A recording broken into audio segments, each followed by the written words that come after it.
మోసం చేయాలనుకుంటే ఎక్కువ వస్తుంది, నిజాయితీ ఉంటే తక్కువ వస్తుంది.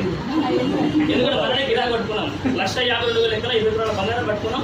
నెక్స్ట్ డే చూస్తున్నాం జర మధ్య మధ్యలో ఎవరం కొన్ని డేస్ గ్యాప్ ఉంటుంది, మీటింగ్ ఉంటే బిజీ ఉంటే పట్టించుకోలేదు. ఒక డే 1,54,000 అయింది. 20 తులాలు 2,000 రూపాయలు మైనస్ 2,000 రూపాయలు అంటే 40 రూపాయలు మీదనే పడ్డాయి. బాగుందా లేదా? అంటే దేనికే రెడీ ఉండాలా. బిజినెస్లో ఎప్పుడు మైండ్ సెట్ అంటే లాభానికి రెడీ ఉండాలా, నష్టానికి రెడీ ఉండాలా. ఈ ఎవరైతే రెడీ ఉన్న వ్యక్తులు వాళ్ళే బిజినెస్ మ్యాన్ అవుతారు. లాభం వచ్చినప్పుడు ఎంజాయ్ చేసి లాస్ వచ్చినప్పుడు నా వల్ల కాదు ఇట్లా అయితే సూసైడ్ చేసుకుంటా అంటే ఎందుకు ఇట్లా భూమి అవసరం అర్థమైందా క్లియర్గా? ఇది నిజం అన్నమాట. నేను చెప్పే మాట అర్థం చేసుకోండి. నేను కొన్ని స్టెప్పులు చెప్తున్నాను. నేను వెస్టర్న్ డ్రెస్కి నాకు నచ్చడానికి కారణం ఏంటంటే వెస్టర్న్ డ్రెస్ నచ్చడానికి కారణం ఏంటి?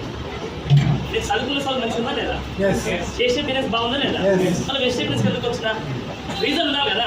ఆ రీజన్ ఏంటంటే నేను డబ్బులు సంపాదిస్తున్నా కానీ డబ్బులకి ఆర్థిక భద్రత లేదు. ఏం లేదు, మీ దగ్గర ఫోన్ ఉంది, అందరి దగ్గర ఉంది. 20,000 ఫోన్, 50,000 ఫోన్, లక్ష రూపాయలు పడతలేను. కానీ ప్రతి ఫోన్కి ఏం చేస్తాం, వెనకాలంగా ఫోన్ చేస్తాం, ముందరంగా ఎప్పుడు క్లాస్ ఇస్తున్నాం. ఎందుకు చేస్తున్నాం? ఊపని సార్ అనే వరకు ఊపుకుండా పర్లేదు, నా సంబంధం లేదు. కానీ మీరు చేసే వరకులో మీరు లేకపోయినా డబ్బులు వస్తున్నాయంటే వెస్టేజ్ డ్రెస్కి రావాల్సిన అవసరం లేదు. ఎందుకు? మీ దగ్గర గట్టిగా డబ్బులు ఉన్నాయి కాబట్టి మీరు కావాలంటే 1000 తీసుకోండి, నెలకి వాడుకోండి, మళ్ళీ ఆరోగ్యం ఉంటుంది క్లియర్గా. ఎంత మీ పర్సనల్గా వాడుకోండి క్లియర్గా, టెన్షన్ లేదు, డబ్బులు ఎక్కువ ఉన్నాయి కాబట్టి. కానీ వెస్టేజ్ డ్రెస్కి రావాల్సిన మేజర్ ఏంటంటే ఒక గుర్తు పెట్టుకుని ప్యాసివ్ ఇన్కమ్. ఏంటి ప్యాసివ్ ఇన్కమ్ అంటే అర్థం ఏంటి? నేనున్నా డబ్బులు రావాలి, నేను లేకపోయినా నా డబ్బులు రావాలి అంటే అర్థం ఏంటంటే 10 మందిని మోసం చేస్తే లాభపడదు, ఇక్కడ గెలిపిస్తే బాగుపడతాం. ఎంత గెలిపిస్తే నీ డబ్బులు నా పిన్ను నా ఇన్కమ్ అన్నావు అనుకో వానే ఉండిపోతావు. నా డౌన్లైన్ సక్సెస్ కావాలని ఎప్పుడైతే నేను మనస్ఫూర్తి అనుకుంటావో ఆ రోజు ఖచ్చితంగా గెలుస్తాం. ఇప్పుడు ఇది అనుకోవాలా, ఉల్టా అనుకోవాలా? నా ఇన్కమ్ అనుకోవాలా, నా పిన్ అనుకోవాలా? నా డౌన్లైన్ నా నమ్ముకొని వచ్చింది కదా, అతన్ని గెలిపించాలి అని ఆగం చేయొద్దు, గెలిపించాలి అనుకుంటే నువ్వు గెలుస్తావు ఖచ్చితంగా.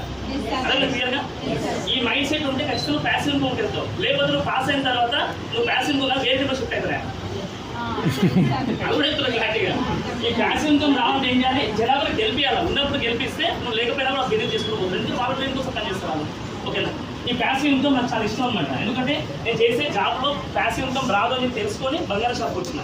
బంగారం షాప్లో కూడా కరోనా టైంలో షాప్స్ మొత్తం క్లోజ్ అయినప్పుడు ఇన్కమ్ మొత్తం మైనస్కి వెళ్ళిపోయినప్పుడు అప్పుడు అర్థమైంది నేను చేసేది active income by the passive income చెప్తే క్లారిటీ వచ్చింది. 3 బంగారం షాప్స్ ఉన్నాయి, డబ్బులు వస్తున్నాయి, కానీ నేను లేకపోతే ఇన్కమ్ రాదు. ఇప్పుడు నా పనికి రాదా, మీకు కూడా రాదా? నేను సప్లై చేస్తాను మళ్ళీ జాబ్ నెల రోజులు పనిచేసి ఇన్కమ్ వస్తాను నీకు, బిజినెస్ నెల ఇన్కమ్ వస్తాను నీకు, ఎందుకు వస్తలేదు? అర్థం ఉంది కదా మీ దగ్గర, పెట్టుబడి ఉంది కదా మీ దగ్గర.